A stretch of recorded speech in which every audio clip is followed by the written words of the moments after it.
Welcome to the other side of the ball, episode 120, the championship recap episode. I am your fill-in host, Derek Duncan, in for Dub and Chris, who are both on assignment this week. And in studio with me is the two-time A7FL champion, Sterry Codrington, the man I call Frozone, because that shit's hilarious when you got that. No, that's shiesty. Welcome to the show, my man. Appreciate you for having me, bro. Appreciate it. Glad to, man. I mean, obviously, I'm not happy things worked out the way they did, but I'm glad to have you on the show. It's been a long time coming. I'm glad you're here. Yeah, it was a tough game. Tough game. So, I mean, overall thoughts, man. Let's just start there. I don't want to bog you down with questions. You might have something on your mind that you want to get off. Maybe I'll put this graphic Oh, back up. This is a good one that they had to start the show.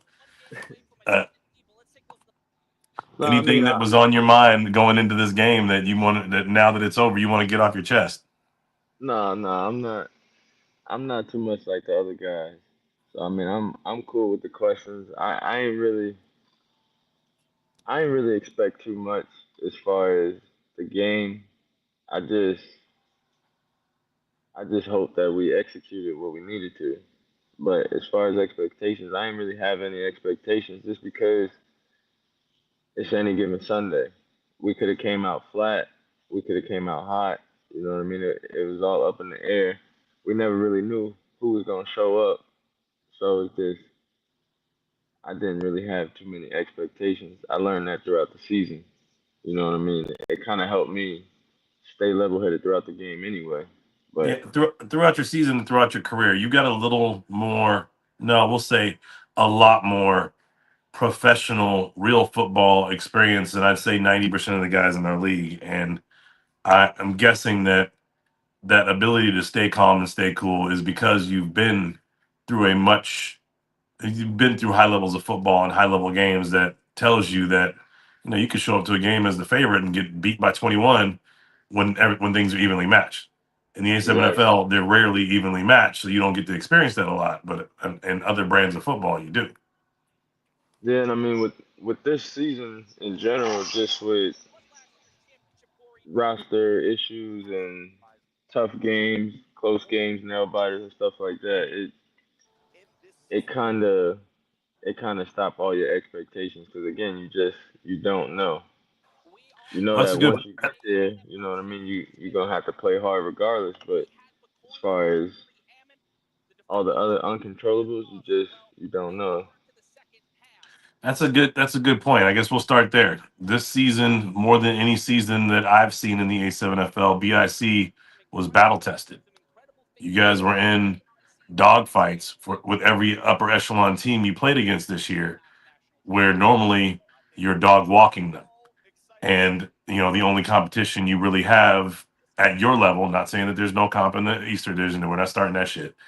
The Hmm. only comp that you guys normally see on a regular basis that you have had to have concern about has been the U. That shit got put on its head this year.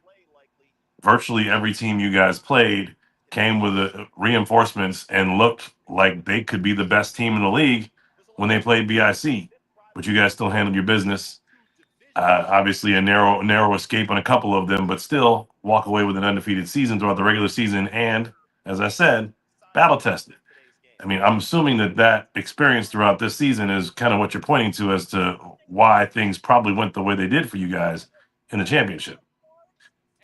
Yeah, I mean, I know a lot of people probably going to lean towards that whole adversity because I mean that's real. It's a real thing.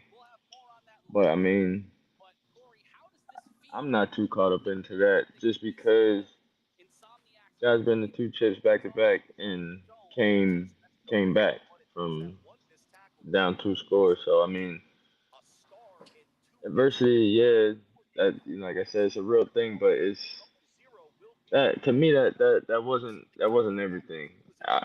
I think the whole battle tested thing that whole East Coast competition. It just we always say it as far as BIC.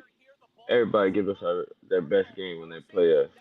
and then you watch on film they play another team and they're not going nearly as hard.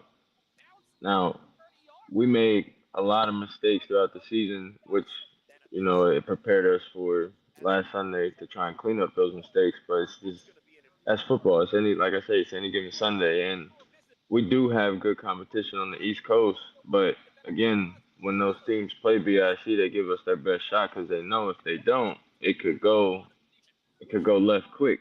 You know what I mean? So that's really why we had those close games. I mean, aside from that and roster issues, it was a combination of that. But with everybody showing up on Sunday, it was also that thought of we might not be able to kind of, I guess you could say, coexist together with all of the superstars there at one time. But it worked out perfect. It actually surprised me how humble and just relaxed a lot of the superstars were to rotate and just play their role on Sunday. Jaffo's TV on YouTube called you the humble assassin just now, and it's usually hard to be humble going into this season as the league MVP, expected to be in the championship game after how things went last season, and losing on a last second play basically.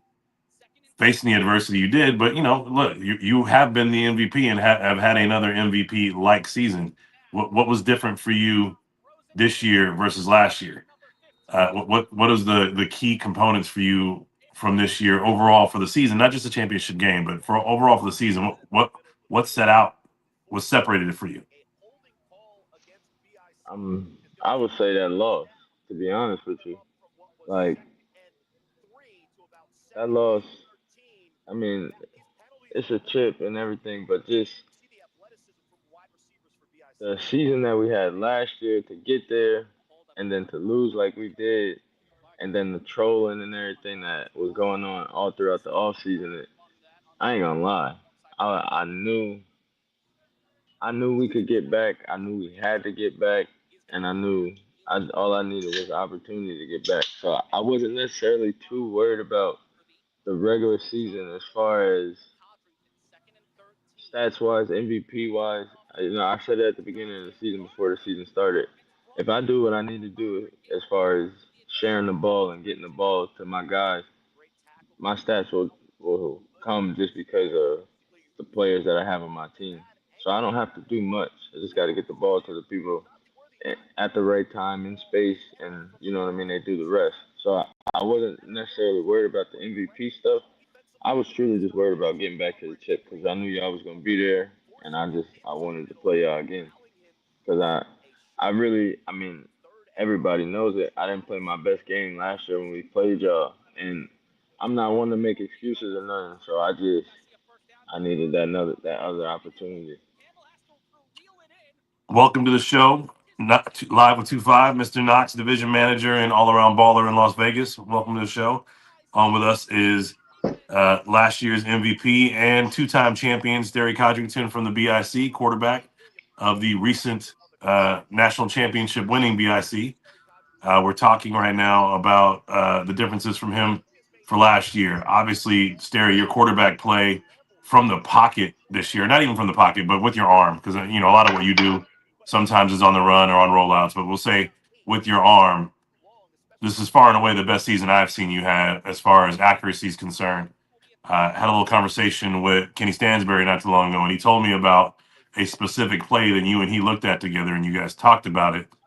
And then from that very moment, you were locked. And then at that point, you went on to throw zero interceptions in the regular season. Now, I don't know if Kenny's some sort of uh, quarterback whisperer or whatever that might be, but he told me that before the season happened. And then you've had the season you had, and I'm like, that's crazy. Do you remember that conversation in that moment like he does? Nah, I really don't. I That's funny really because don't. he said it to me before the season even started. Oh, no, I think we were in week 1 or 2. And he was like, "Yeah, man, Sterry is he's different this year." We had a little conversation about one little thing. I can't remember what that thing was, and he said, "You know what? I see that, and it's been clearly it's paid off, whatever that was." So, at Knox, I don't want to take up all the space in the show. I want to let you guys talk. Did you have anything specific that you saw with Sterry that you wanted to, or anything that's been on your mind for Sterry all this time while we're waiting for him to make it to the show? Oh, I can't hear you, Knox. I don't know if you're muted or you just don't have audio. No, no, no. I was muted. I There got the you little go. ones around me. You know what I'm saying? So I just got off work. No, I definitely start off with saying congratulations, man. Appreciate it. Definitely, y'all showed up. Y'all showed out and did what y'all had to do. Like Derek was saying, one of my biggest things, or even a lot of people were saying, or even questioning, right, was what was your ability gonna be when it came down to really having to use your arm. You feel me? Uh, and being able to see you, uh, in a sense, mix it up a little bit, take off on those big runs when you know that you could, getting the ball to those wide open players, or even coming up with those design plays, like when to Courage. I don't know if that was designed, but just being able to see you, like I even said on one of the shows, I was one of the ones that said, I don't know if he got to use his arm, it might not be too good. You know what I'm saying? I'll own up Yeah, to that. But seeing you actually utilize your arm and make those plays that you made, bro, hell of a game. Hell of a game. appreciate it. Appreciate Look, it. I'll stay on that. Sterry, the little dig route. No, it wasn't a little dig route. Probably the biggest play of the game on offense for you guys. 3rd and 26. Ashanti starts up the field and turns it into a short dig, and you throw that ball. He Mm-hmm. leaps about 15 feet in the air and pulls that thing down. Yeah. That, for me, was the play of the game, aside from a couple of things that happened later in the game. But as far as keeping your momentum and keeping your foot on the gas and saying, this ain't going to be that year where we end up in 3rd and long and you guys piece us out on this thing. Do you remember that specific play, and it was that the play call, or did you see him open and just said, I'm hitting my guy? Yeah, no. The funny thing is, so with uh with most of the play calling, I pretty much I run like the whole offense. Now, we done we done been working together as far as players and teammates for seasons now, to where almost everybody that is on offense, they pretty much understand like how I'm thinking or what I want to do. So at that moment, Riddick actually called that. It was a whole bunch of different people on the side. You know how it goes on the sideline. Hey, you should do this. You should do this. Hey, Sterry. Hey, Sterry. Hey, Sterry. So at that moment, I'm trying to tell everybody like, relax. We at this point, we I don't even know how many points we had, but it's like we got this many points. Like we've been moving the ball. Like chill. You know what I mean? And now he comes with a certain play, and I'm thinking about it, and you can see it on film. Like I'm thinking about it. I'm thinking about it. I'm like, all right, fuck it. Like let's do it. Just because like with certain guys, with K-Wack, with Riddick, guys like Courage, they've been in the league for so long. They done seen a whole bunch of different stuff, and they're also in the game. You know what I mean? So just perspective why they see things different. So sometimes it can't always be me. Like as much as I would like to take all the credit and stuff like that, like it ain't always me. You know? So on that one, I didn't even call that play. Riddick called the play. We lined up. Him and Ashanti, they saw something different. They checked into something different. Riddick motioned to the other side so that Ashanti could get the solo with Prime, and it worked. So it's just trust, really, because I didn't call that play at all. Hey, look, I don't know that I've seen a human jump that high in a championship game before in my life, except for maybe it was Dallas Clark with the Niners back in the late '80s. That reminded me of that shit that wasn't in the end zone. But that's how high he got up, man. I was Yeah, like, yeah, he, Hollywood is one of the most impressive athletes I've seen in my lifetime, no matter what the sport is. Uh, Quiet and gets the job done. Just crazy balance, crazy strength. The upper body strength is deceptive, and it fucks yeah, people up way yeah, more frequently than I think they know. The stiff arms. I mean, him and Trey Robinson both have like deceptively strong upper body strength, and Ashanti on them 3-on-1s uses it better than anybody I've ever seen. Uh, yeah. I agree. and that's your guy, right? You guys came into the league together and said, "Hey, we're gonna do this shit together." That's my little cousin actually. Okay. Um, He played a season before me, and then I joined. But I joined with KK. Me and KK joined in the same year. Nice. Yeah, It's he's funny too he's because another one. Y'all we crazy came for all in. that talent. Yeah, we came in fighting over rookie of the year. Now this year we're fighting over MVP. Well, I mean, look, I'm willing. Was it KK or Meat Meat that got the 3 or 4 picks? That was KK, right? Nah, that was Riddick. That was Riddick. So for KK had me, 4 touchdowns though. yeah, I don't know, man. I think for me the picks is what changed that game. I mean, you Yeah, guys were really 100%. stopping anybody, 100%. either one on defense with 3 and outs, right? There was maybe one for each side. Those picks were everything as far as the game changing and momentum, as far as I'm concerned. Yeah, So I if agree. I got to vote, it's going that way. Yeah, no, we I think we all feel that way too. Like KK been doing that all season. So Right. for us to vote for KK, he got to score about 6. Cause 4 at this point, 4 is just that's another day at the office for KK. Right. But for Riddick I, to show up at the moment that he did, because you also got to think about it. Like I say, roster issues and stuff. He showed up week 1, and then he had a lot of family stuff that he had going on. He couldn't make it every Sunday, just like a lot of people can't make it every Sunday. You know what I mean? So with the roster that we had, him showing up and taking on the matchup that he took on, and in my opinion, winning that matchup. I mean, he gave up a couple touchdowns, but he got a lot of them back at clutch moments, and he look, scored a touchdown on you, offense. you're going to be expected to give up touchdowns to one of the greatest receivers that we've Yeah, had out of Vegas. When I've you been can trying to stop him tell a bunch people of about times, that. that He is is special. good. Like he's definitely one of them for sure. But Riddick stepped up big, and I'm glad he did. I'm glad for him just because he's one of those guys. He went back-to-back MVPs. Like he's been that guy in this league. You know what I mean? And now that we got a whole bunch of other talent, it's not that he's overshadowed or nothing like that, but he's not just the main guy. You know what I mean? So we don't have to force him the ball and everything like maybe they had to do in the past.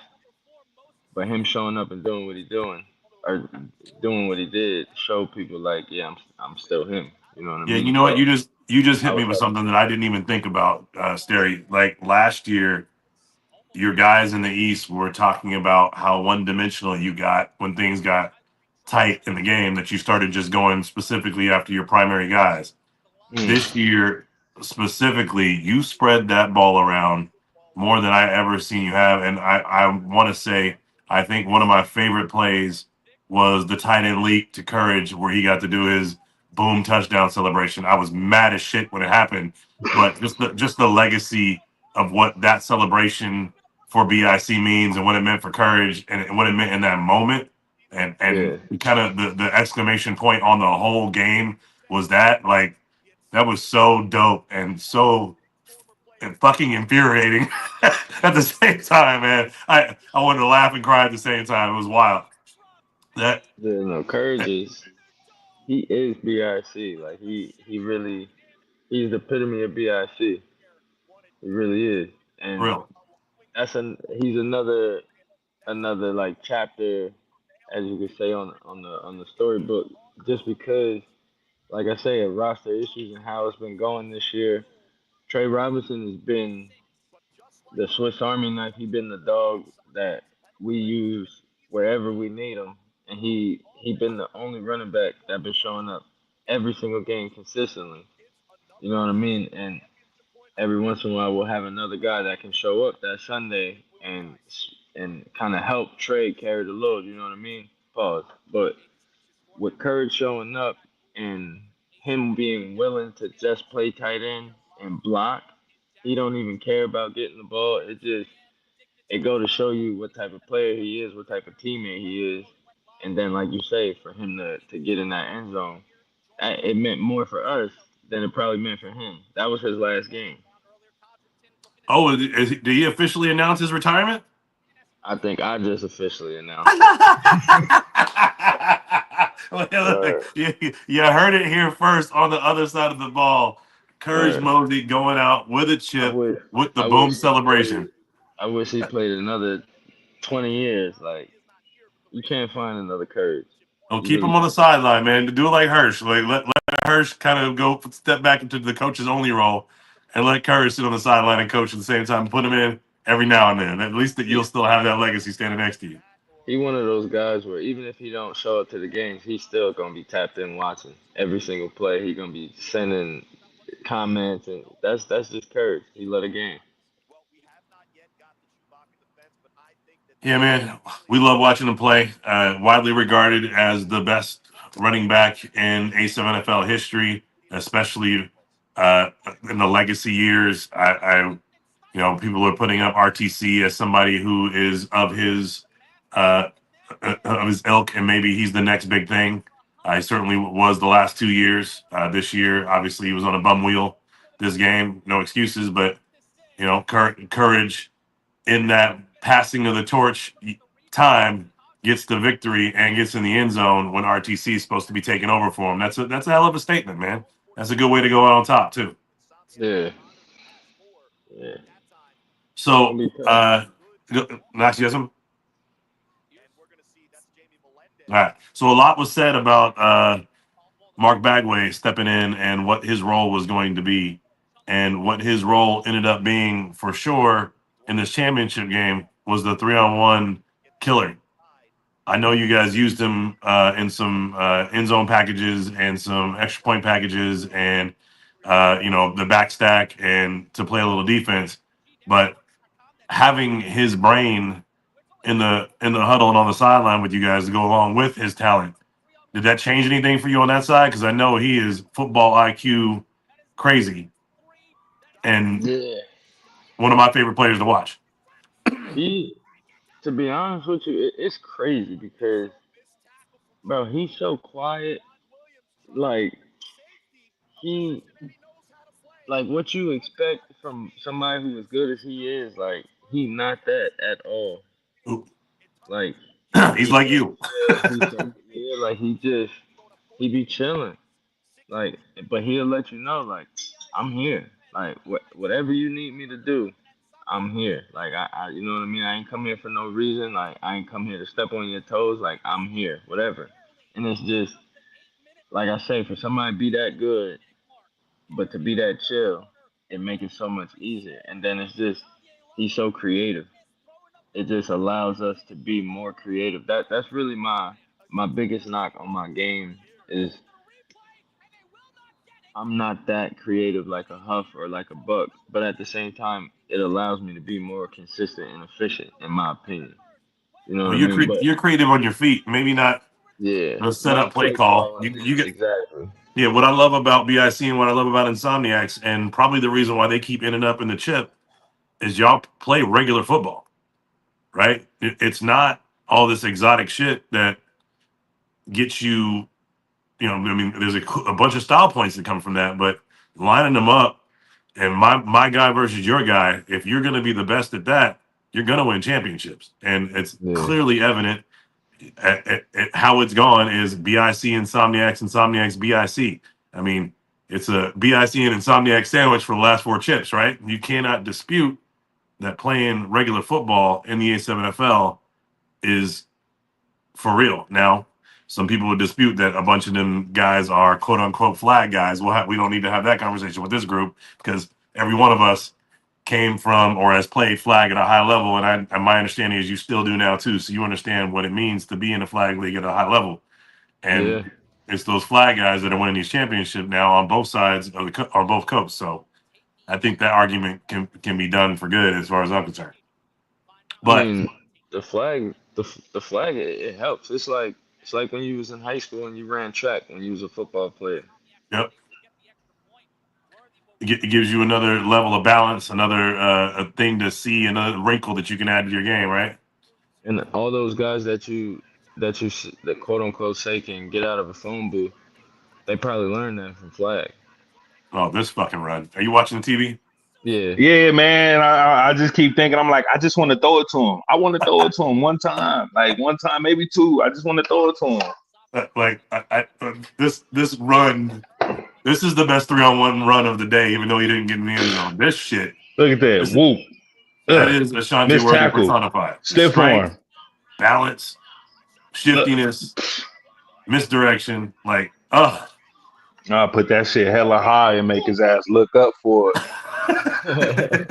Yeah, Knox is our 3-on-1 throwing specialist in Vegas, I and swear, hey, that's why I can't wait till this next season, bro. Yeah, yeah, Are you coming back? I got to. I got to. I done been out way too long. I'm over here gaining weight. Yeah, I got to do something. hey, look, I didn't even notice. There's comments showing on our broadcast here that's not showing up in our comment thread, so I'm missing everything. Uh, KWAC says he needs his push-ups. That was a bet for last year, man. We didn't make it this year, and you didn't give me my push-ups before the game. So what I'm saying is you reneged on some shit. Darren Palmer asked, "Who's talking?" That's Sterry Codrington, quarterback of the BIC, two-time champion. Catalyst Wrestling said, "I almost fell off the deck." Tajon Webster said, "Yeah, that was little bro last game. Went out a champ." Obviously talking about courage, and I'm sorry for all the other comments I missed before that. I'll be a little more in tune to the chat. Thank y'all for tapping in with us. Once again, Derek Duncan and Not Live with 2-5 here in for Chris and Dub with two-time champion Sterry Codrington of the BIC. Sterry, talk to me about Kenny Stansberry. What's your guys' relationship? How'd you come to know Kenny? Are you guys been friends for a while, or is it the BIC thing that put y'all together? Yeah, I met him through A7. I Okay, I'm officially seen him like first time. I seen him at a flag tournament. He wasn't playing in them, but he was running the BIC team, and my cousin was playing on the team at the time. But that's the first time I officially seen him and everything. But I had a friend, I had a friend on the team, and then I had a couple cousins already on the team. And one of my cousins, he's not on the team no more, but he's the one that actually got me on the team. And when I first came to BIC, I was playing corner. of CP was course. playing quarterback. Oh, who's the quarterback? CP. Oh, that's your cousin? Nah, CP. Nah. So Boat, Seth Batson, he played running back for the Renegades right now, but he gonna hopefully he come back to BIC next season. But he was on BIC a couple seasons ago, and he convinced me to play after they had that. I think it was like that COVID year where they had like that tournament. Oh, the It was Sal's that tournament. Yeah, yeah. yeah. So it was that year after I joined the team. But I joined the team. I was at corner. CP was at quarterback for the first two games, and then he got hurt, and then that's when I went and started playing quarterback. But with Kenny, like we got a love hate relationship. Like I love him, and he loved me. But when during the games, we hate each other because I'm technically offensive coordinator. He's a defensive coordinator. So Okay, you yeah. So y'all you know fighting? how that yeah, you know how that goes. Like, I need a stop. I need a Yeah, touchdown. Like you yes, know how sir. that goes. So and then I was also playing defense a little bit this year too. So we were Yeah, a just going lot. back and Not a forth. little Yeah. bit. A lot. Like you were playing Iron Man ball a lot. Now, I'd like to throw my hat in that ring as well because when I played quarterback, I was our starting DN because I wasn't a running quarterback, right? I was a pocket passer. I get out a little bit every now and then, but nothing that ever took any energy away from me. I would stand pre-snap read and just deliver the ball. So I had all this energy. So after my second season in the league, I started playing defensive end. So I think it helps the game. Like when you understand playing defense, and obviously you professionally played defense, and you go in the quarterback position, you understand what teams are trying to do to you, right? Yeah. It's very obvious when the rush looks the way it does, what they're probably doing on the back end, and you all obviously know as a defender what holes you leave when that happens. So as a quarterback, you're like, okay, they're rushing me this way. I know there's going to be a hole right here, right? So Yeah, I, it I helps a think lot. I think when I tell everybody what if I was to start a team today that you would be my quarterback, and if I was a draft had number one draft, it'd be Kenny Mack because you can't replace a great offensive lineman like that, but you would be my quarterback. And I think it's because of your understanding and awareness of football, not to mention how great you are with your legs, and that has turned into how great you are with your arm this season, man. You literally, I don't remember you taking off in this game except for maybe once. Like, and last year you were killing us with your legs. It's just you're no longer, or I don't know if you ever were one dimensional, but you definitely weren't one dimensional this last weekend, and that's likely why you guys were so successful. Got in a good rhythm, got guys touches early, got guys expecting what was going to happen. Real quick, Darren Palmer said, "Hats off to Sterry, good game." If you don't know DP, he's our standout wide receiver out here. Nah, He yeah, I led the know league him. in scoring. Yeah, Yeah, he's a dog. yeah, that's my guy, man. Trey Robinson said, "Who's your vote for MVP, Derek?" For the game, it would have been Riddick. But for the season, I got to put some time into that one. Uh, there's some things that some guys did out east that were kind of special throughout the season. Maybe not even on BIC that made this season so great. So I need to kind of go back and look at some stats and see how some games ended. Obviously David Tender jumps out off paper. Sterry jumps out off paper. Uh, Trey's output in Las Vegas against Sickwood, could have single handedly won the MVP for if somebody was voting that day. That shit was wild. But Yeah, I need to take some time and think on that, and put some shit together for me. But out in Vegas, you know, unfortunately, because the Insomniacs were so dominant all season long, it's hard to give one guy an MVP type accolade. It'd probably be Scooter based on how accurate he was with the ball all season, but it doesn't jump off the paper because you don't see it when you're watching the TV as it just him being dominant. It's a dominant team. So that's the tough spot for the Insomniacs now. Next year, I think is going to be different again. I think stick with it. Kenyon, if he's back next season, showed that he's kind of now understands the game the way he played in that one game. He's going to be special. He's one of my top rookie of the year candidates just based on how he pulled that together. But there's so many great rookies that were on this championship team. I don't think he'll win it. But shit like that. So Trey asked. So let me get off my soapbox. Uh, K-Wax said two-time champ and two-time MVP. That's you, right, Sterry? yeah. So you were MVP last season and the season before, if I'm not mistaken, right? No, last season and in my second season when we Okay, won. so you were offensive player of the year before that, or something like that. I think so, but Okay, yeah, because I remember you were on the accolades list, whatever it was. So, oh man, I had a comment. Oh, so Dave Valley didn't have him most of the season. There for the championship game. That dude is an absolute force, a wrecking ball. I remember mentioning it because when I said I draft Kenny Mack first, and if he yeah. wasn't available, I'd draft Dave Valley first, Okay. right? Yeah, because I definitely was waiting, but I was gonna ask you. I definitely was gonna ask you. You Look, taking, you taking Kenny Mack over Valley?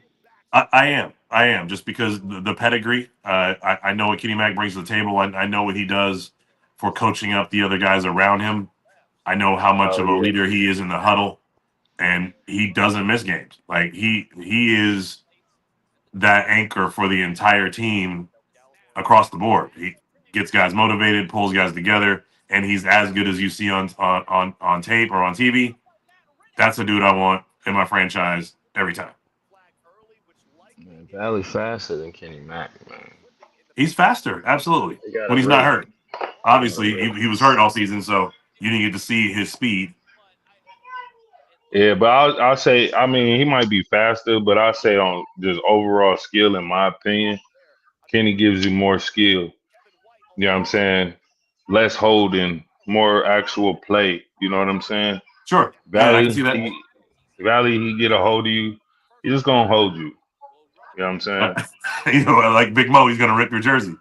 Yeah. He just gonna hold you.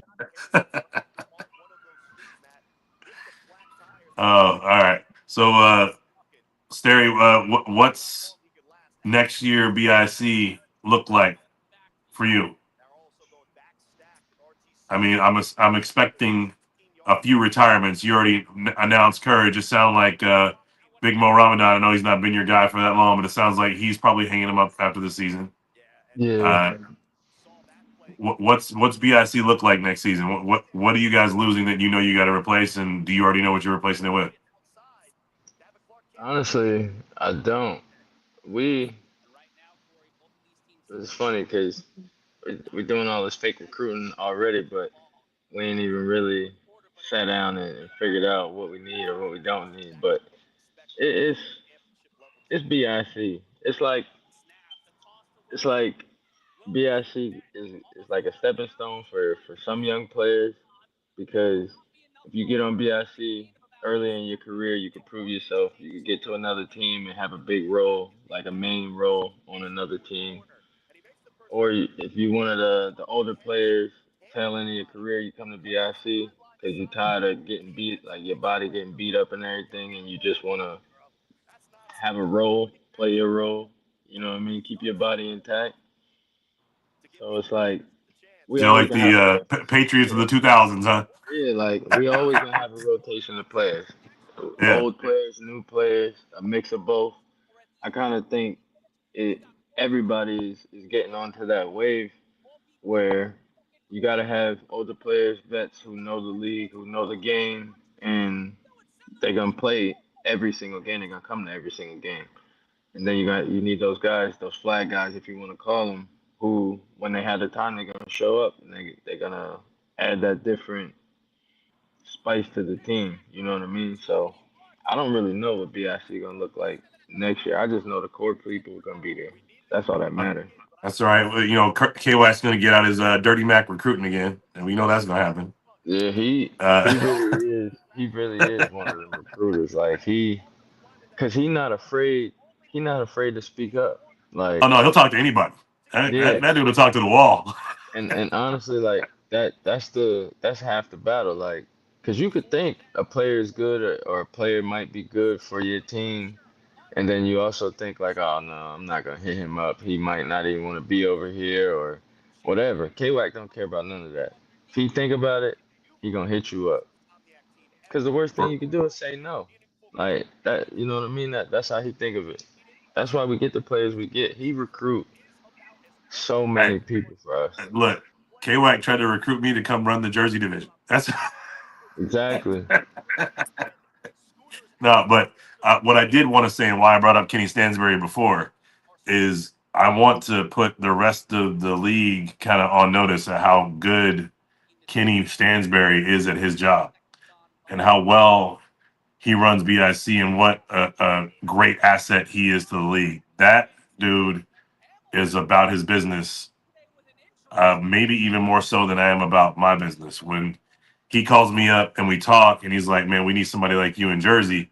They got somebody like us in Jersey. He's just focused on BIC and not one team alone. I would one day hope that we get somebody of his ilk running the Jersey division, so things can stay, you know, get better every year. You know, one of the things that we in my business and in the A7FL, we just wanted to be every day be better than we were the day before, and every year be better than we were the year before. So I stand on that. That's how I go about my business on a daily basis. So if I'm not making incremental improvements, I'm failing. I feel like that's what he does with BIC. And I would love somebody like that to take control of the Jersey division or even the East Coast in general and make that happen out there. It's impossible to do it in more than one city if you ask me, if you got more than one job, but at least for the Jersey division. Hey, I got a Yeah, that's question. the idea. So a lot of shit, y'all got your own boards. You feel me? And it was a lot of shit going on within them boards leading up to the game, right? A lot of matchups that was announced, or even a couple matchups that got brought up. Which one were you most looking forward to? Of Did you watch the game? course, I did. Well, like y'all can answer that. Will Yeah, Will had a lot to prove, yo. yeah, Will had a lot to say.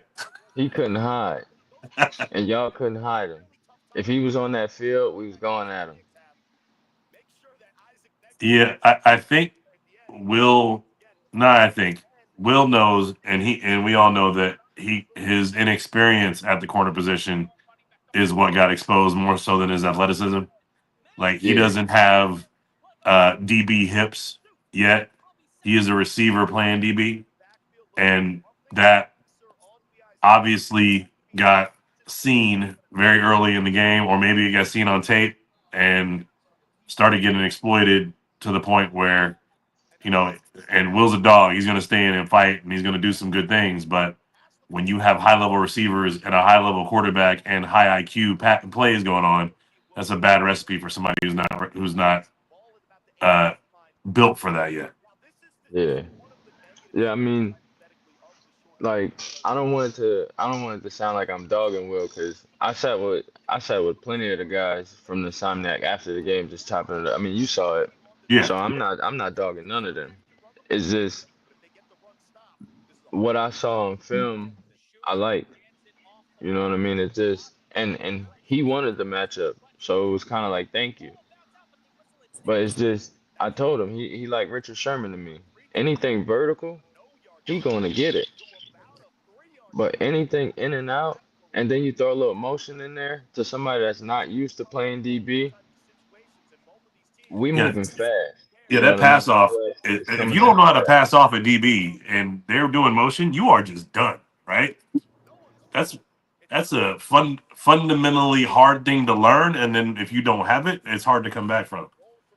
Real quick, uh, want to introduce to the program none other than Mr. Corey Hammond, as Matt likes to call him, Mr. Corey Handsome himself. Welcome to the show, Corey. Before you get to talking, I want to hit the chat again.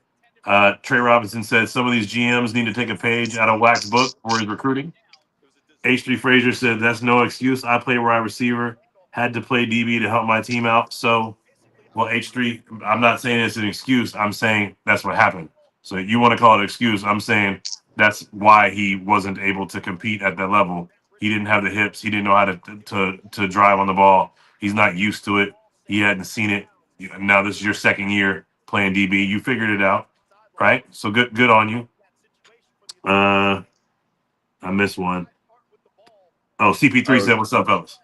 and then the I see one that say top five best O line and top five best D line in the league. What y'all think? Oh, do we want to call them out? I think best D line is the Renegades. I say that. I'm sorry, I meant the Animals. No, Renegades. I'm getting the two mixed up. I'd say Insomniacs and BIC are 2 and 3, and you can say 2A and 2B. I go. Uh, shit. There's a drop off after that, if you ask me. Right. I'd like to think Sick With It is in that number 4 spot at D line, and maybe Animals fifth. Corey, do you have audio? Can you hear me? Yeah, I can hear you now. I didn't. I thought I saw your lips moving, but there's nothing. I wasn't hearing anything because it's for whatever reason I've got a tab over your face. It won't go away. Oh yeah, that's fine. People Oh, see there it me, is. Yeah, for this sure. this is more about the guy who we can't see his face. Right. Oh, my fault, my fault. So, No, you're Sterry, good. Hey, what I do don't you? care. Yo, what's up, I'm Sterry? Congratulations, my guy. doing grown folks things over here. You know So, how Sterry, what do you people. think I rank? What do you think of those five? I I mean, this ain't no knock to sick with it, but I ain't think that D line was that good. I just thought they was athletic as hell. But size wise, I don't think that they can stop the run. If if we came with regular squad, I don't think they could stop the run, Okay. in my Well, opinion. and that's a good point because I was thinking D line from the attacking standpoint, not the defending standpoint. So you Yeah, because you you they said something athletic for special sure. there. They I'll for give you sure I'll give athletic. you credit for that. But I think from playing, and everybody might think I'm crazy, but we talking D line. We're not talking front four, including the back. We talking D line. Yep. Three guys. Insomniacs. Watchmen. Oh, this one right Who else? here.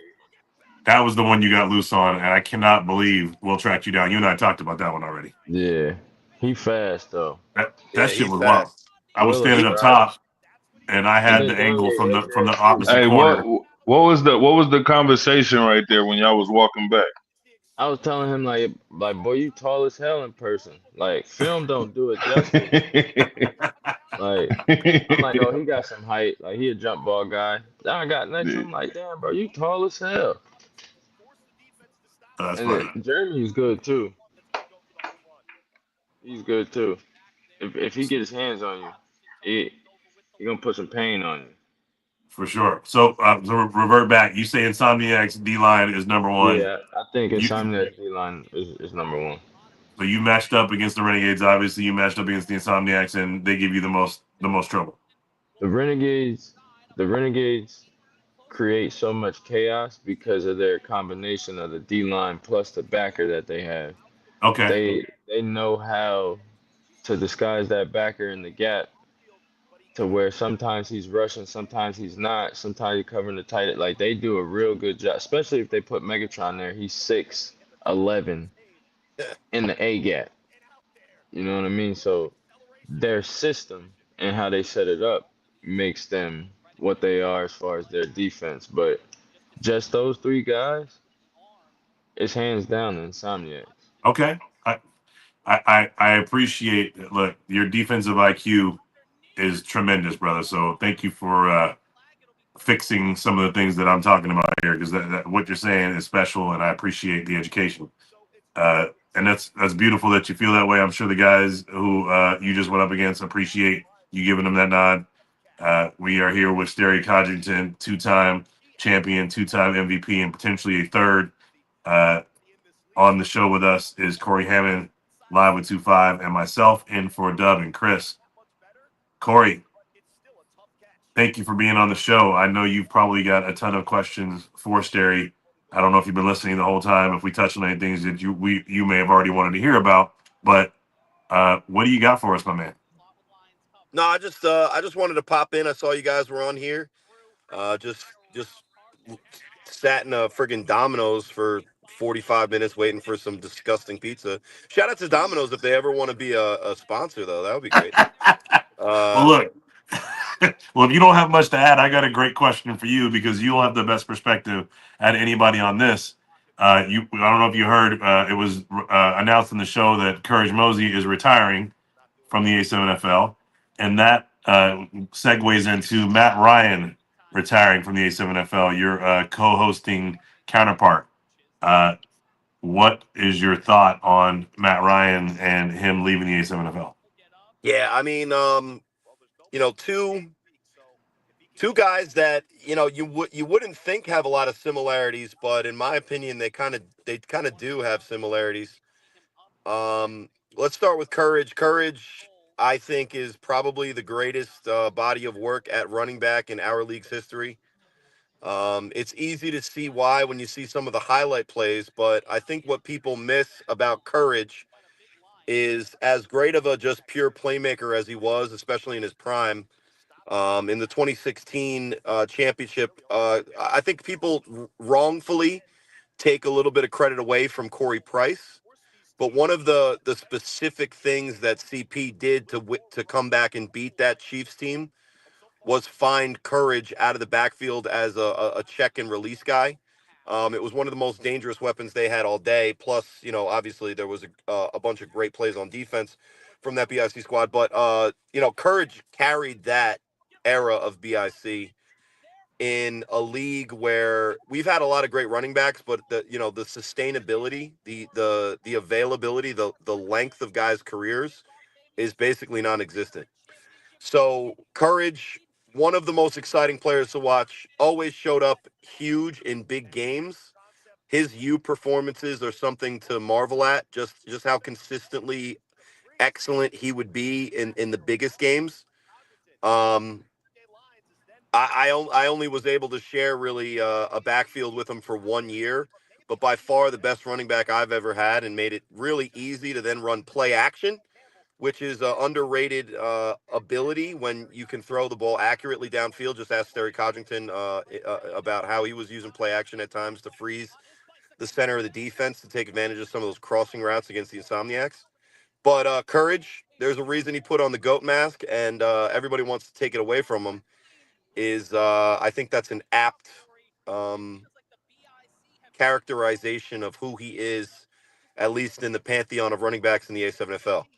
To segue to Matt Ryan, just like how Courage was doing everything for BIC, even up until his most recent campaign is kind of a player that still added a lot of value, but was more of a role player by kind of, you know, kind of just the natural progression, I guess, of where he's at in life and his career. But Matt Ryan similarly was able to do all of the things necessary to produce a and say what people love Matt, hate Matt. They criticize his great calls. They get upset about his volume, things like that. And people have the right to believe whatever they want. But since Matt arrived as an A7FL announcer to right now, just look at where the league itself has grown. Like literally how far we've stretched out across the country because he brings a level of gravitas to all of those already good athletic plays that we're watching on highlights. But when you add Matt to the soundtrack of those plays, I mean, we as a league have gotten more attention from the bigger time sports talk world with what we hear in the background more than we ever had. And I loved LJ Smith. LJ was a close colleague of mine, but no one's going to be able to do what Matt Ryan did, not only as just the play by play and the voice, but, Oh, he was look, the one pressing all the buttons too. So, yeah, and that makes it special. He was like an octopus up there, actually running the show and calling it and doing a lot of special stuff. But to pile on to your point, if you guys have ever tried to watch the A7FL on Tubi, and if you haven't, I encourage you download the Tubi app and click on A7FL and watch it because we get credit for that shit and it filters back into the league. But the one game they have there is a game of the Gators versus shit. I don't remember who they were. The Vikings. Gators versus the Vikings, and the first three quarters are called by someone else. And I was literally watching the game and started dozing off on the couch a little bit. And the fourth quarter came on, and Matt Ryan had overdubbed the fourth quarter. It's like they didn't have audio, so they had Matt had the fourth quarter. And all of a sudden, I'm watching my A7FL, the A7FL that I've known because I didn't know yeah. it before anything else. And the amount of energy, the amount of entertainment, even the weird ass analogies that I don't love, is super special for what he brings to the table. And he will be sorely missed, especially the energy that he brings. Like the audio backdrop of having Matt Ryan call a game is something that no other league or no other sport can match right now. So I Yeah. don't And, know. I don't know where and we you go know, it's from there. funny. It's funny. Calling a great game like this year's championship, all the championships. And he's listening. There he is. Oops. Calling a I take it all back. Fuck that. well, yeah, I want to get him back. I'm going to try. Bobby Newman is famous in the A7FL for retiring every year and coming back. We'll see. But but I affectionately call Matt Ryan the Jim Ross of the A7FL, and his yeah. I mean, Dub does a great job. It's funny how many people want to try to are jumping into Matt's grave, like David Tender, who's boring as hell in an interview, thinks that he could do what Matt does. He's insane. He should stick to playing quarterback, and maybe he gets healthy. But uh, the beauty of even Rob Fabian, who hasn't announced anything, but just the way that we were able to kind of develop a relationship, the 3-on-1 podcast, all that kind of stuff.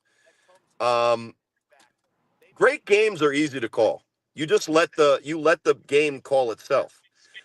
The beauty of Matt Ryan is we had fans that would stick with us during a BIC 70 to 6 game against the DC Buzz.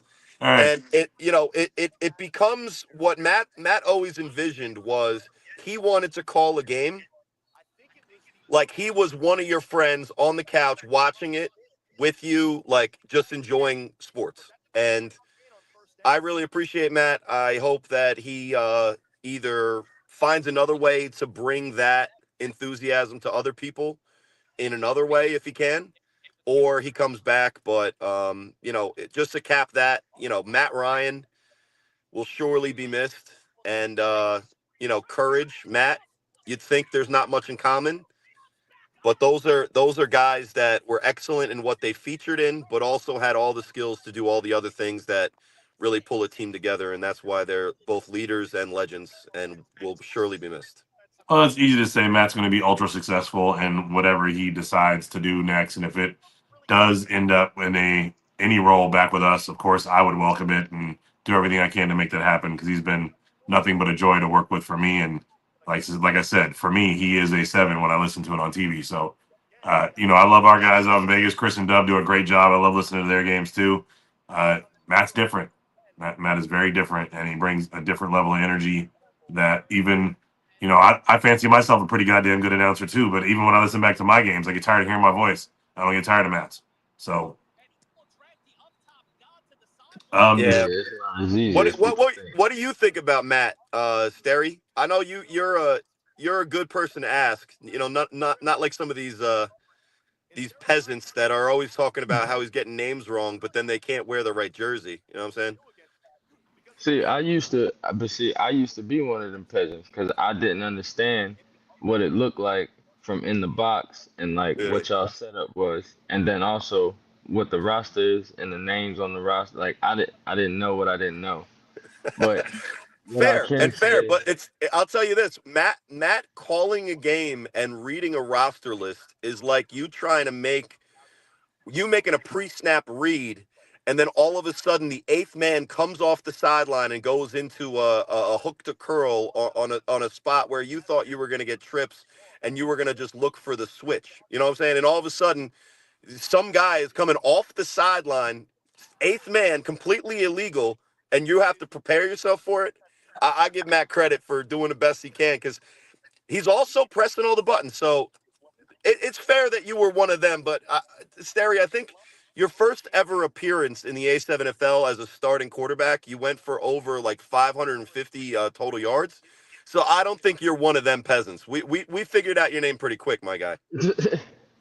yeah, but even still, sometimes he get excited and he called me Ashanti Worthy, and me and Mook don't really, I will we don't say really I have will say no. that is a Freudian slip of his uh, that But he see, actually does pretty it's funny consistently. though. It's like it's like you get mad at it or whatever, but it's funny. And at the end of the day, he remind me of like Chris Berman. yeah, I think that's the perfect example. I think somebody said Jim Ross. yeah. That's what Dub always calls him, the Jim Ross. Yeah, I don't know. I don't even know if I know the work of Jim Ross enough to accurately say if that's yes or no. But yeah, to me, he's like a Chris Berman with an open button-up shirt and a history in wrestling.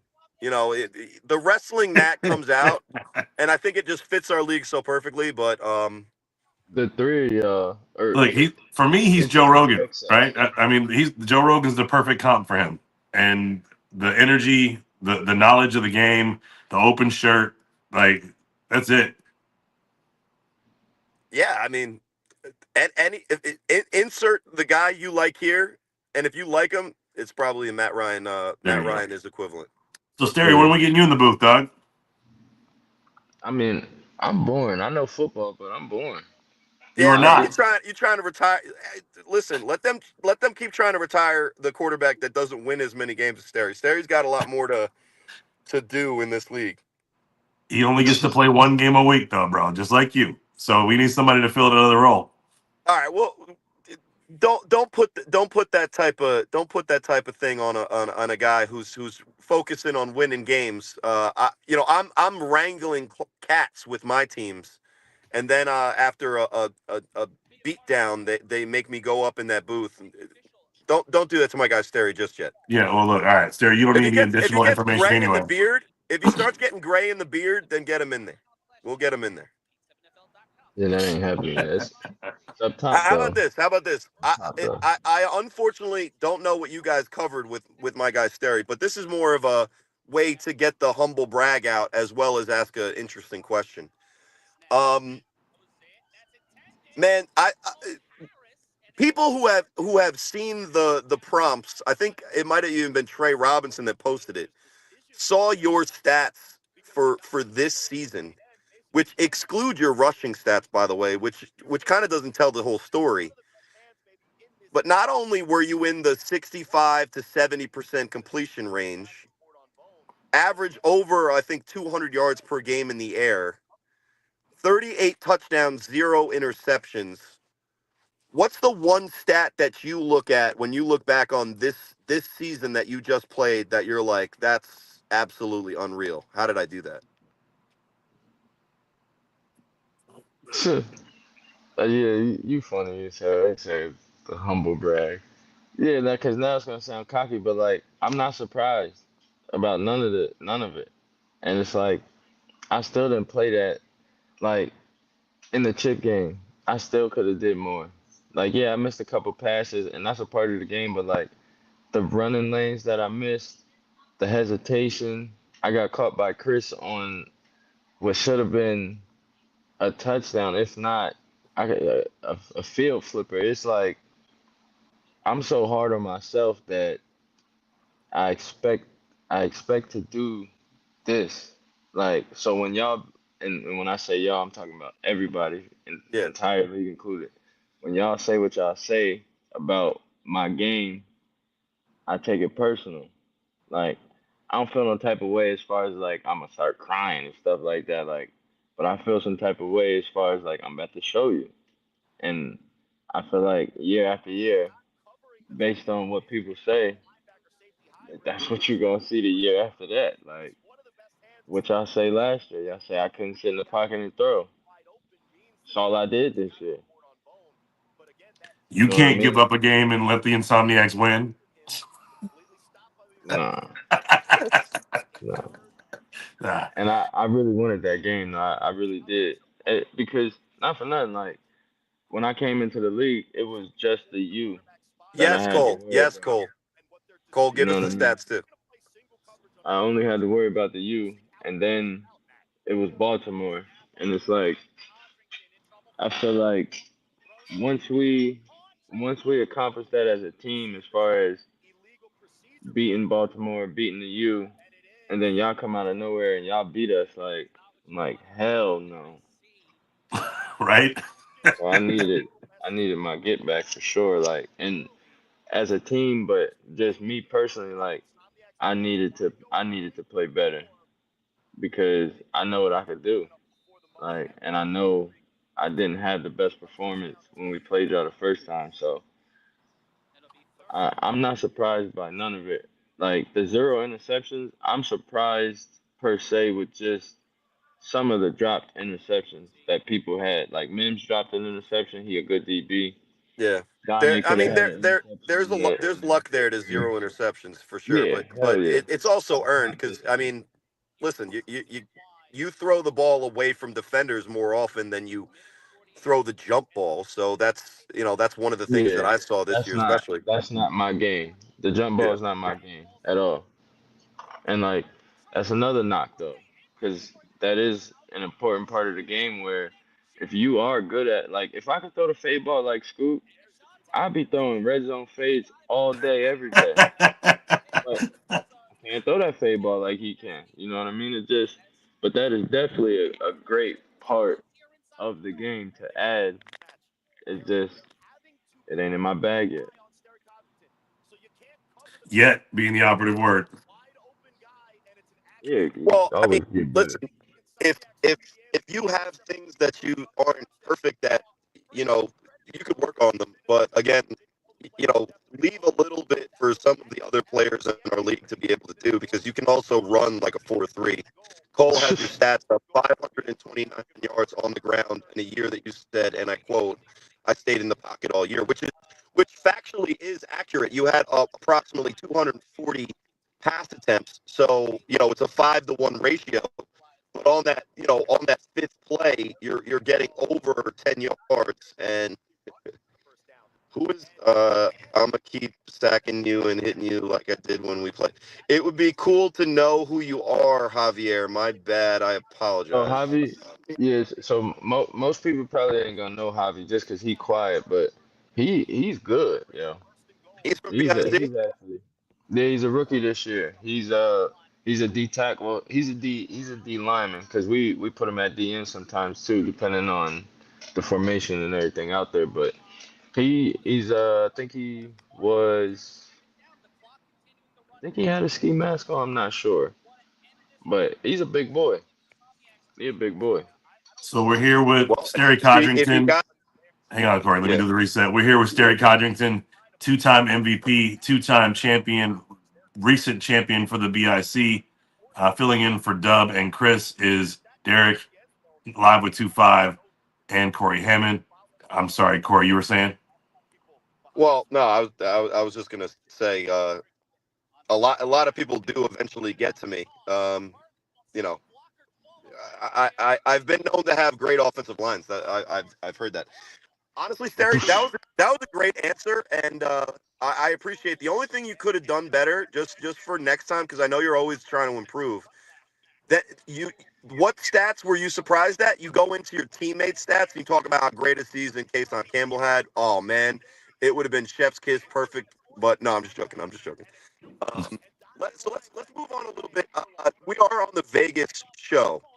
No, we're not. We're I on the think national show. There is no Vegas show anymore. fine.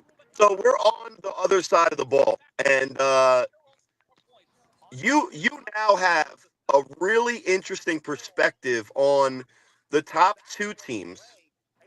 Even though I said a lot of that stuff that happened in 105-degree weather, maybe throw out a little bit, but you've seen both of them in back-to-back appearances in the A7FL. What are some of the things that you see right now from the Vegas division that they are excellent at and can kind of hang their hat on to give them a little bit of praise because they do need that, trust me. But another thing is what are one of the things that you see from both of those teams where you could see room for improvement, especially if they're the tippy top that the rest of the division can kind of focus on because you've seen them up close and personal, maybe more so than anybody in this league. You saying Sickwood and Somnex, or you saying Vegas as a division, like Well, I would say hospitality I and would all that? say Vegas just the top.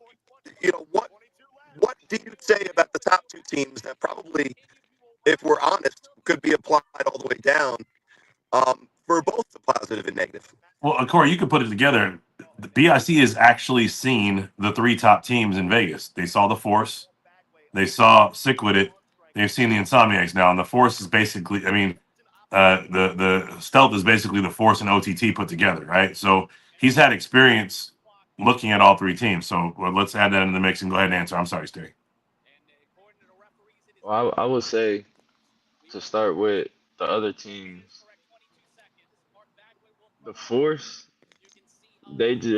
we caught them when they didn't know, and I mean really Vegas still the West. You guys still are getting hip to A7 as just the game itself because it's not 11 on 11 traditional football.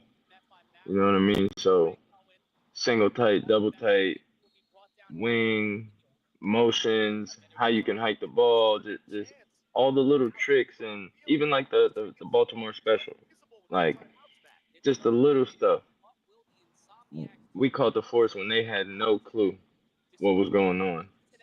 You know what I mean? So I know they got good players, and I know some of their players went to sick with it because I saw them when we went out to Vegas, and which would lead me to sick with it. I think they got great players. They got some D1 type of players, but they still don't know the full scope of A7. So they're not utilizing everything that they could to maximize the scoreboard, in my opinion. And then with the Insomniacs, I was surprised that you guys don't call plays for real on offense. Like that blew my mind. That would be my biggest thing is to take the league more serious. Because to me, that's just what it sounds like is y'all just don't take it that serious. Because ain't no way I'm about to come out there and just tell my receiver to get open. That would never happen. I can't do it. It's a free rusher at all times. I'm not about to run like a chicken with my head cut off. We're not doing that. I'm giving you a route. You gonna run the route.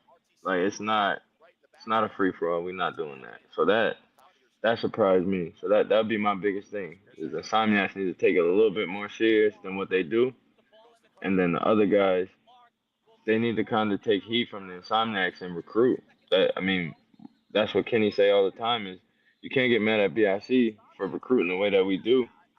You know what I mean? Like you just you got to go after the players that you think are gonna make your team better, but you also got to get those core guys to understand. I guess you could say the team objectives. You know, like we got a whole bunch of guys that showed up, but we got enough core guys to keep them in line so that they follow exactly what we're doing. That's why it worked out the way it did. So that would be my answer to that question. I think we lost Corey. That's all right. We got a great replacement. Welcome to the show.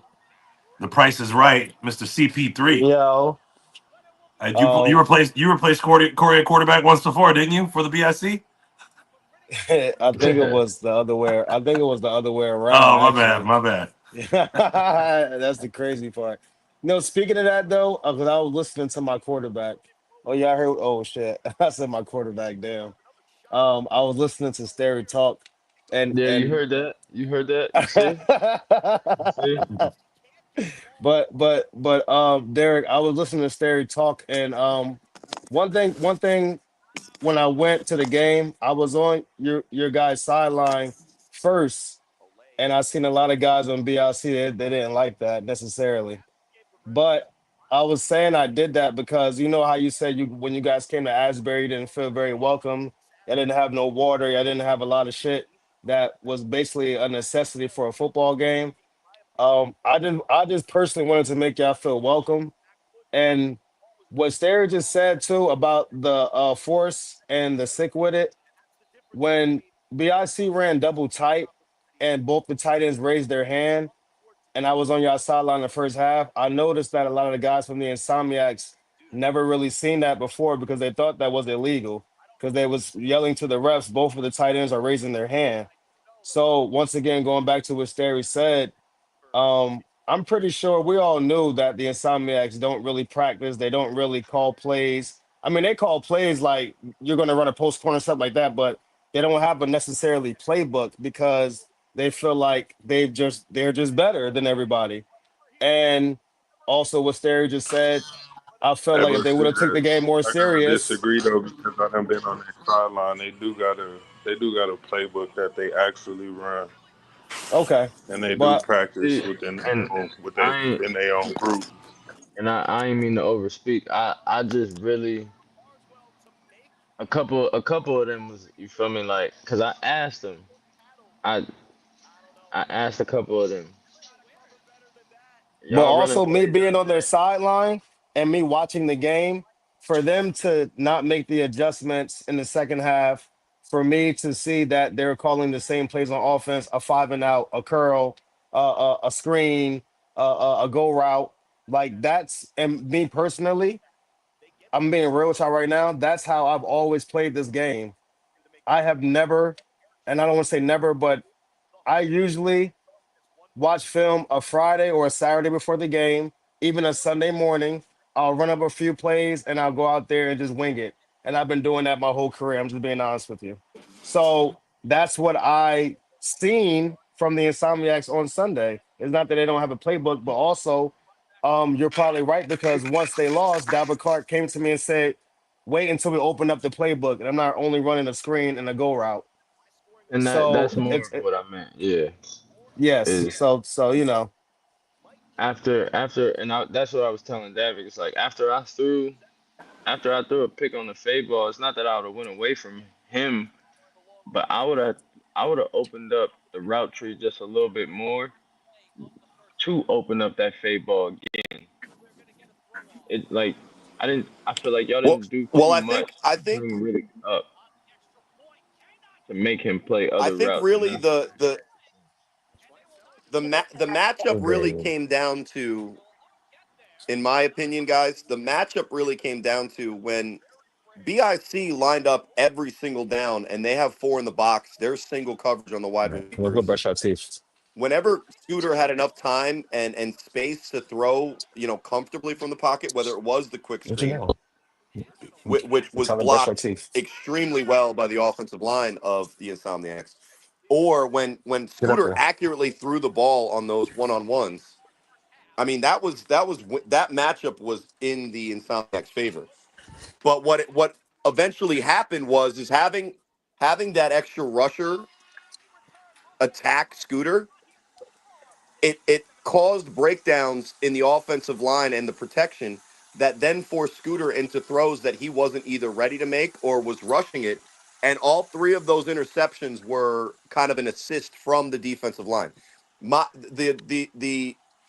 The way that you attack that is still with the quick passes.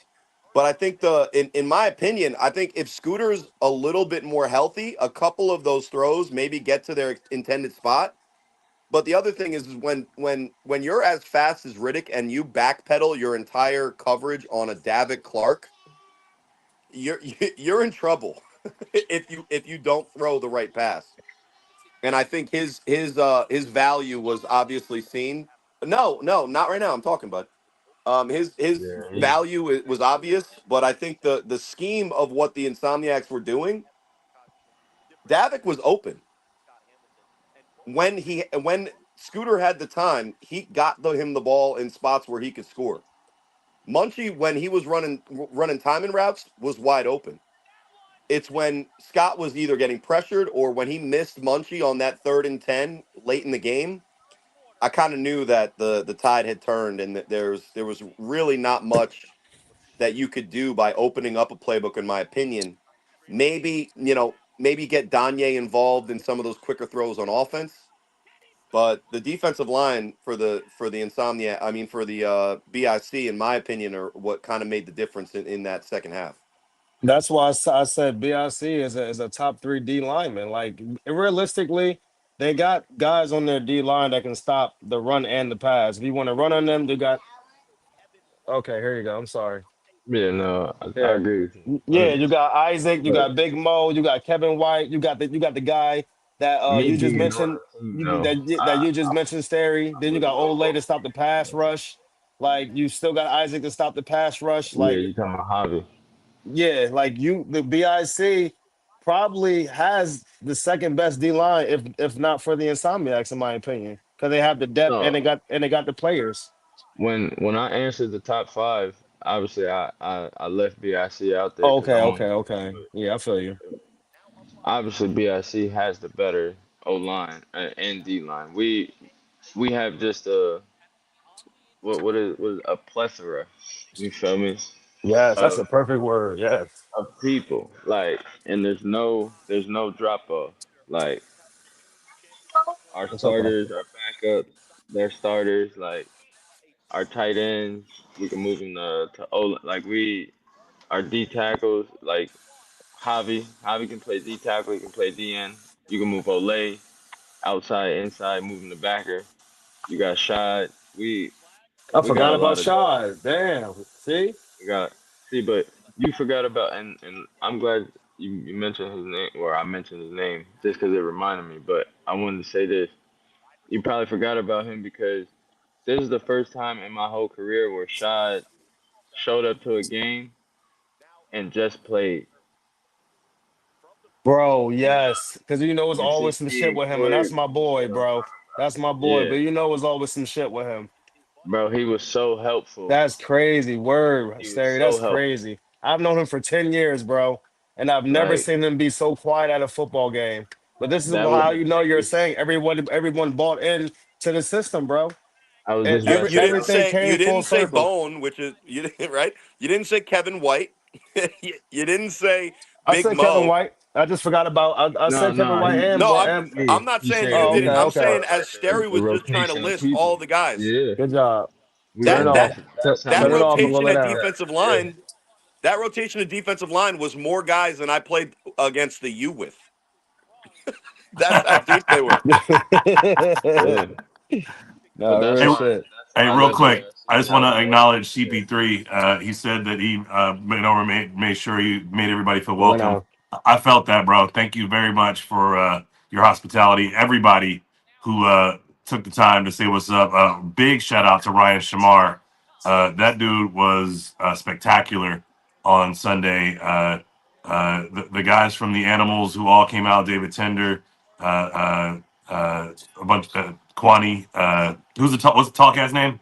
Trey Baskerville, right? Yeah, Trey. Trey back, Yeah. yeah, Trey, yeah. Yeah, like everybody was so hospitable and real cool to everybody. And as much as I love the competition in this league, when we're all like being real to one another and having real conversations and being friendly, because we're all here to have fun at the end of the day and make it a real pleasant experience. As an organizer and a person who appreciates that type of thing, I just want to say thank you to all of y'all for extending your hand to me and giving us an opportunity to play and being cool about the whole thing. This is why I fell in love with the league, Derek. It wasn't the football. It wasn't that I needed a football fix so I didn't go to college. It was the brotherhood and the people that I've met and the people like Kenny, who people think just 'cause we've been going back and forth for the last 2 years because I've been mad that they haven't been winning. I can call Kenny right now for anything and he will do it. And people who don't understand the brotherhood, they're like, damn, wasn't you just arguing with him? Yeah, that live shit don't mean nothing. That football shit don't mean nothing. The brotherhood is everything. This is what the league's supposed to be. RTC's mad that he gave some of your guys ibuprofen and then lost.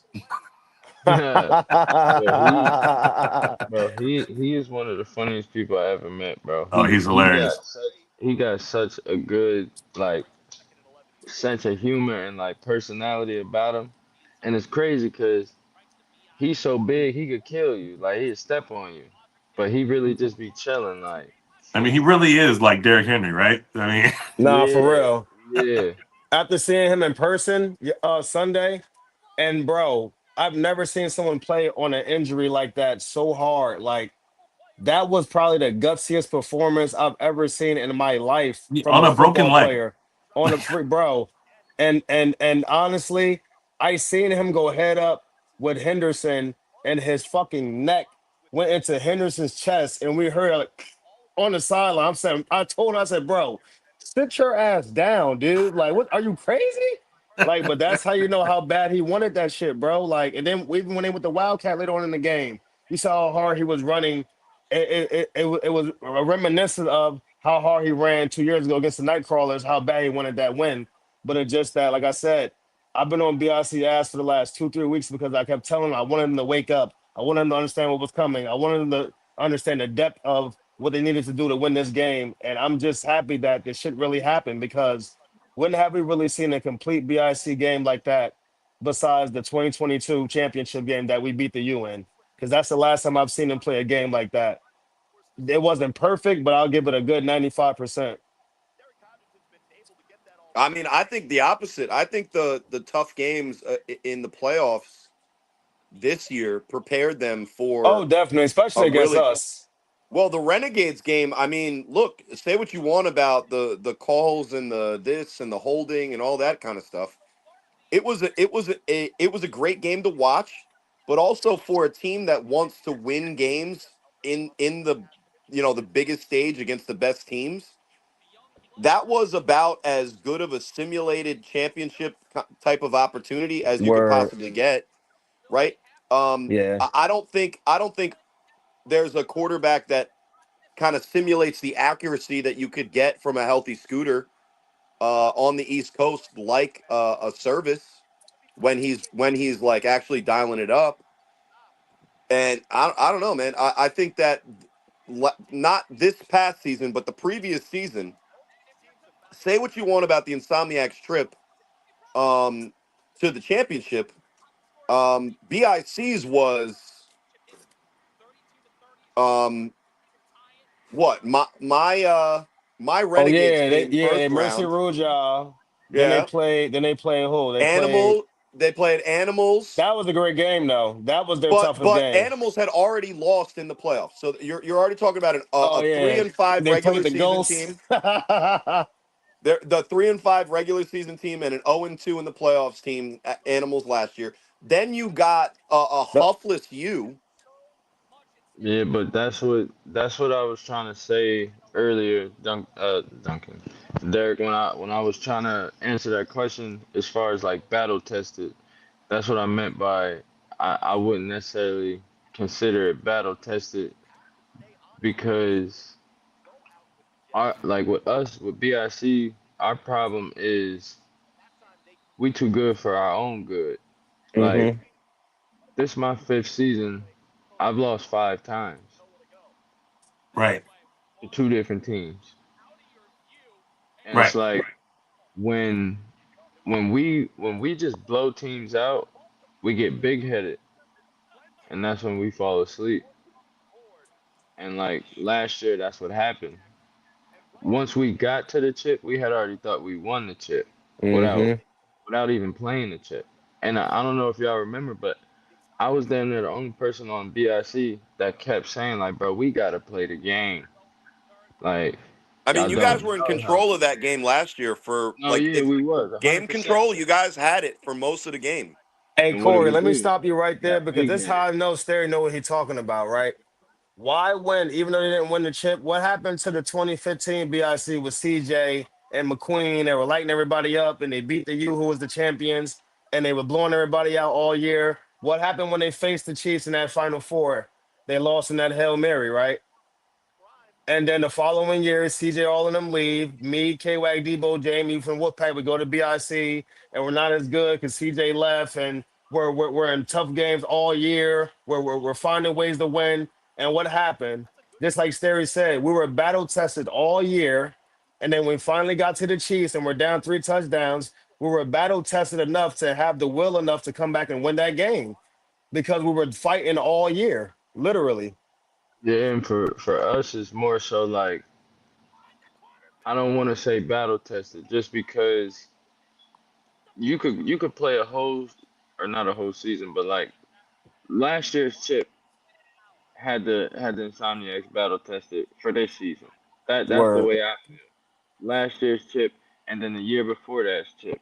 They done been through the ringer, they done been through adversity. So I'm not saying battle tested in that perspective. I'm really saying it in the mental space where it's like when you win close games or you in them close games but you win, it's easier to talk about it's a win. But you know you got shit to work on. Like the Renegades game, we know we were supposed to lose that game twice. Both times we played y'all. But knowing that knowing that we damn near on borrowed time, like we know Yeah, we gotta bro. make the most out of the opportunity. Yes, We didn't get exactly. this far just to get this far. Now if we'd have just been blowing everybody out, we'd have came into that game big headed and we'd have fucked around and lost. Just Well, I like mean, last. and to kind of put a bow on that sentiment, and no disrespect to anybody that isn't in the on the Insomniacs roster, but since the championship game last year, they didn't play really anybody, and even the animals, which gave them trouble That early. was the best ball you threw all day, Sterry. I'm sorry, Corey. Remember that that No, they're that good. pass to a shot, bro. That I Matt Ryan said that was the Madden glitch, but bro, I'm telling you, because I seen the first crosser route, Sterry, he probably seen it late. So when he's seeing Ashanti crossing, when you know as a quarterback, when you see it late, you don't want to throw it. But look at the look, he's seen it. Look, that's KK. He said, "Oh fuck," went the other way, bro. To pinpoint that shit in that area, come on now, bro. Like all the accuracy questions, and rightfully said, it might have been deserved last year, but bro, like that was one of the most flawless accuracy games from a dual threat quarterback. And I can't call you a scrambling quarterback. You feel me? You throw too good for that. But that was probably one of the best throws from a dual threat quarterback that you have to put all the um can he be accurate arguments to rest, bro. Like that was just and that's just me being a fan of the game, bro. Like that was amazing. And I've yeah always been a my fan, Sterry, since you got here. But I just got to give the flowers, bro. Like that was awesome. What'd you say, Corey? my favorite from Sterry in this game was the touchdown to Matt Riddick because that's a pass that he had missed in the previous championship game to Yeah, KK the cake. Mm-hmm. probably Yep. twice or three times that deeper post. Mm-hmm. And I mean, it's hard to overthrow Riddick, but with the type of coverage that he was facing, you couldn't have thrown a better ball. and people don't realize how difficult it is to throw the ball to a receiver that's going vertically and across the field at the same time and be accurate Especially when Matt, because he don't run. He barely runs, bro. So you're well trying to. more importantly when the corner is underneath on it, right? If the corner's way outside, you throw inside. When the corner's over the top, you throw underneath. But if the corner is both underneath and like right on the receiver, there is a smaller window. If you're inaccurate, that could be, that could end up being a bad throw real easily.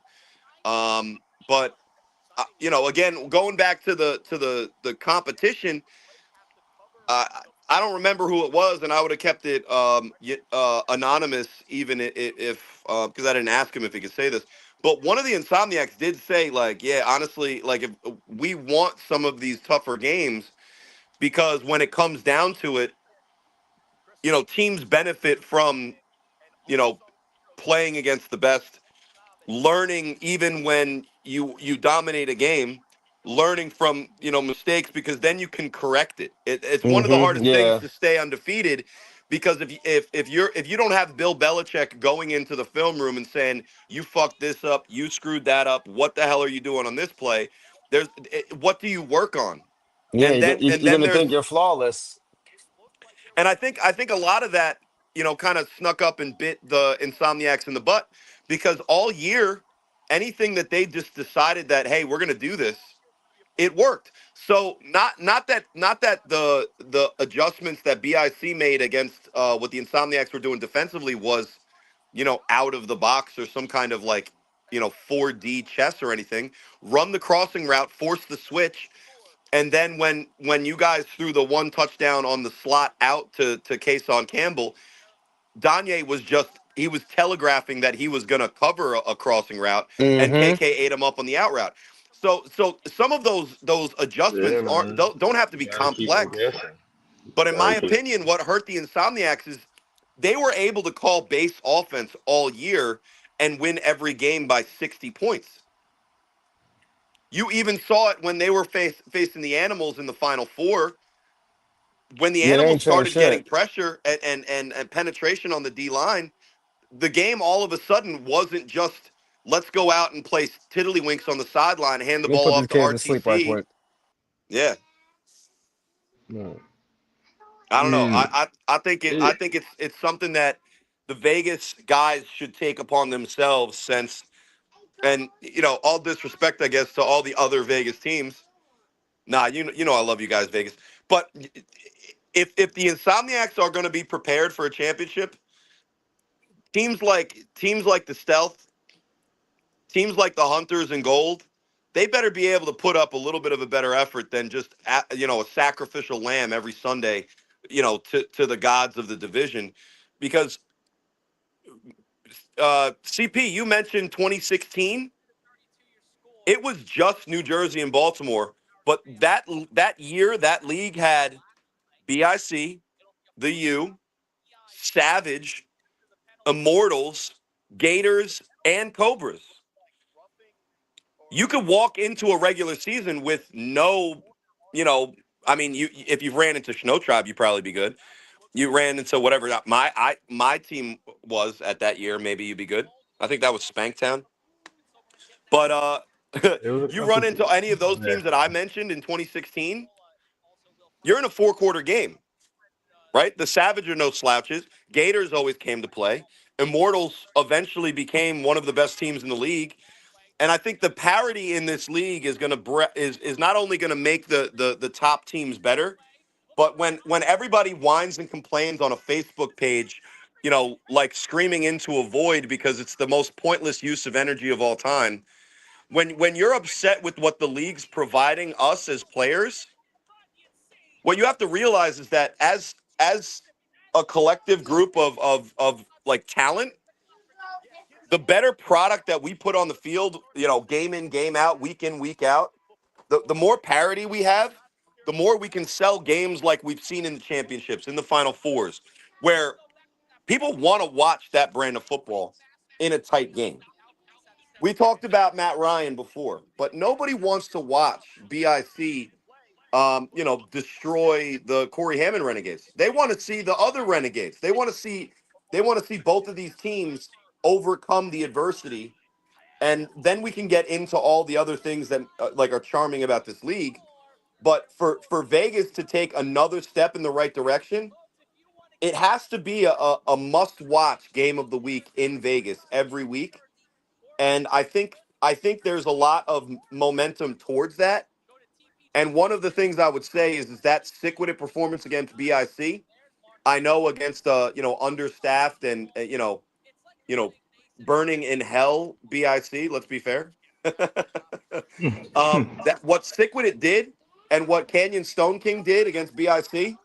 That that I hope that Vegas teams in general, but also stick with it, can build upon that momentum and produce more watchable games that maybe involve the Insomniacs before we get to the playoffs.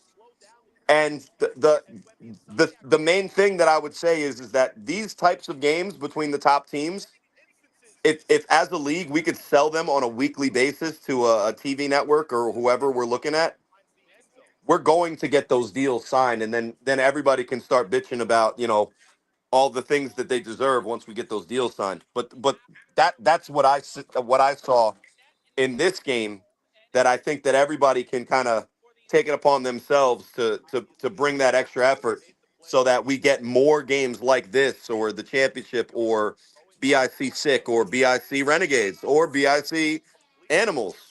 And then we're talking about a sellable product as opposed to, you know, hoping that Corey Hammond nose gets bloody playing the U with 9 guys.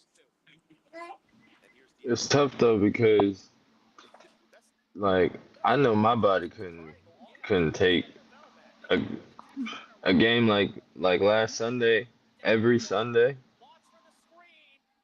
Couldn't do it. Definitely couldn't do it. This game, this no padded like I don't take as many hits as a lot of other quarterbacks, and I still be hurt. So I can Well, only imagine.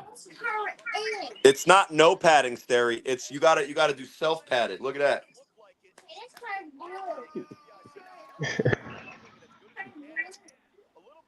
Yo, Yeah, this see, year somebody I don't this year got that. somebody in the comments said dad bod out there balling, and I didn't know if I should be because I don't get a lot of positive comments.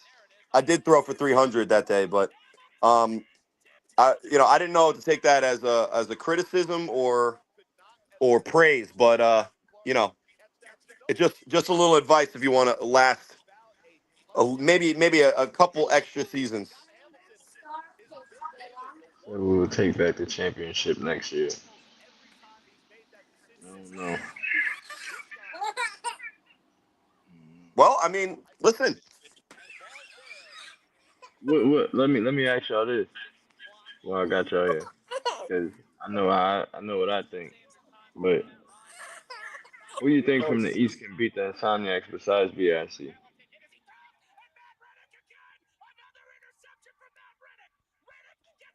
You heard? I think that what we saw in the East is a lot of parity that helped, in my opinion, BIC continue to improve, especially when, let's be clear, there's a chemistry issue with a team that is as deep as the Insomniacs or deep as BIC if they don't have the proper, in my opinion, Sterry, you can kind of speak to this better than I can. I had 9 guys against you, so I don't know about depth, but no, no, sorry, bud, not right now. I'm almost done.